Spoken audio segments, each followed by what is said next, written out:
Everyone, hello standard fifth. आज हम इस सेशंस में पढ़ेंगे जैसा हमने डिसाइड किया था कि इस चैप्टर की जो एक्सरसाइज है 7th चैप्टर की हम इस सेशंस में डिस्कस करेंगे। इस चैप्टर के पहले हम न्यू वर्ड्स देखेंगे, हार्ड वर्ड्स देखेंगे 7th चैप्टर के।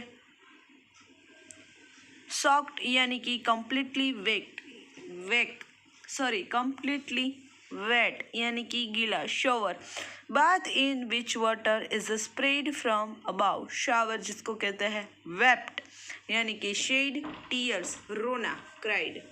अब देखते हैं, let's read first. According to the poet, should you cry a little or should you cry lot. यानी कि पोएट ने कहा है कि should you cry a little or should you cry a lot. तो इसका आंसर आएगा, हम जिसका आंसर देखेंगे, according to the poet we should cry a lot. यानी कि पोएट ने इस पोएम में कहा है कि हमें जब तक हमारा जो पिलो है वो गीला हो जाना चाहिए तब तक हमें रोना है। What can you do after crying lot? यानी कि रोने के बाद आप क्या करते हो? You can take a bath after crying a lot. Third, read the first 2 lines of the poem in the mood. तो यहाँ हमें कहा है happy, sad, angry, jealous, upset. तो यहाँ क्या आएगा? Very, happy, angry, cheerful. यहाँ आएगा, तो यहाँ हमें in the first 2 lines of the poem in the mood, यानी कि इस पोएम के फर्स्ट 2 लाइन में क्या है, मूड कैसा है वो हमें लिखना है। तो यहाँ क्या है? Sad mood. In the last few lines the mood off the poet has change, what is it now. यानी कि at the end of the poem हमें पता है कि वो पोएट का मूड है वो चेंज हो जाता है, तो वो क्या था? Cheerful. Fourth, are this sentence right और रॉन्ग। यानी कि हमें राइट और रॉन्ग करना है। First, the poet says you must not cry much, तो यहाँ आएगा false. Second, the poet says that you should cry till your pillow is shock, true. The poet says that after crying, you should open the window and laugh so that people will see that you are happy. यहाँ आएगा true. Fourth, the poet says that you should open the window and show the people that you are crying. False. फिर है let's talk, जो next exercise है।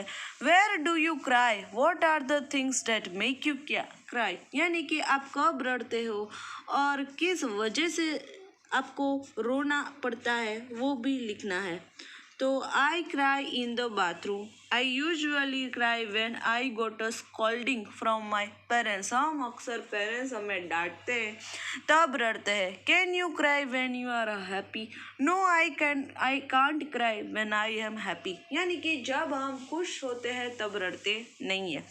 Which are the things that make you happy, in what ways do you show your happiness. ये कौन सी चीज़ है जो हमें खुश करती है, ऐसी कौन सी थिंग्स है वो।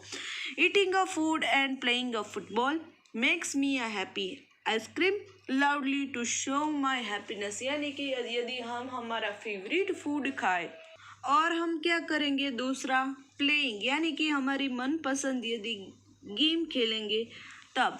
फिर है सी अलाउड। सी अलाउड का मीनिंग है there are 2 types of a reading. First silent reading and is a verbal reading.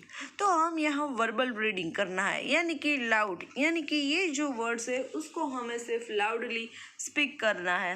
Dash, bash, splash, cash, stress, it is like a rhyming words. Steer, tear, clear, dear, dear. Shower, power, tower, flower, mower. Poked, crocked, soaked, stroked, jogged. Wept, kept, crept, leapt, slipped. अब देखते हैं word building. The word happiness ends in N-E-E-S and comes from the word happy. Write three words that end in the same way. Which word do they come from? यानी कि जब हम happiness लिखते हैं तो उसके एंड में N-E-S आता है, तो हमें ऐसे ही वर्ड्स लिखने हैं. तो पोलाइटनेस, हार्टलेसनेस, पोलाइटनेस, फिर है हार्टलेसनेस, अवेयरनेस, ऐसे वर्ड्स भी हम लिख सकते हैं. अब देखते हैं नेक्स्ट एक्सरसाइज. नेक्स्ट एक्सरसाइज है let's write filling the blanks with the exact feeling word. यहाँ हमें ब्लैंक फिल करनी है with the brackets, from the brackets. The tourist were amazed to see the beautiful Taj Mahal. यानी कि ताजमहल, अमेज्ड, बहुत ही beautiful. The lights went out suddenly, I was alone and, यानी कि लाइट चली गई अचानक से और मैं अकेला था और फ्राइटेड, और मैं डर गया. He has been ill for a long time and his parents were worried. यानी कि वो बहुत टाइम से बीमार था, इल, और उसकी जो पेरेंट्स थे बहुत ही वरी थे, यानी कि चिंता कर रहे थे. Fifth, the shopkeeper was shocked. यहाँ आएगा शॉक्ड, देखो ब्रैकेट में है वो. The shopkeeper was shocked when he so his safe He saw his safe wide open with all his money missing. अब है इस क्रिएटिव राइटिंग. क्या है इस क्रिएटिव राइटिंग में वो देखते हैं. Narrate and indicate when you have experienced happiness, excitement, surprise. You can use the following clues. यानी कि यहाँ हमें एक इंसिडेंट लिखना है, वो जैसे एक्सक्लेमेटरी वर्ड्स, यानी कि happiness, with whom, when did it happen, why, where. तो यहाँ हमें एक छोटा सा इंसिडेंट लिखना है इन वर्ड्स का यूज करके, यानी कि with whom, when did it happen, why, where, इन सब का यूज करके. One morning I found my pet dog missing at home. I was worried about where he could be. He slept with me in my bed the last night. He was not well, so I took him to vet the day before he was missing. I spent the whole day to find him. It was only in the evening that the vet was called me up and informed me that he was sitting near his hospital. I rushed towards the hospital and was extremely glad to see him after this long hour. तो here we wrote the short incident. फिर है देखो food for thought. जो next exercise है, when you have a something serious to think about, then you have a food for thought.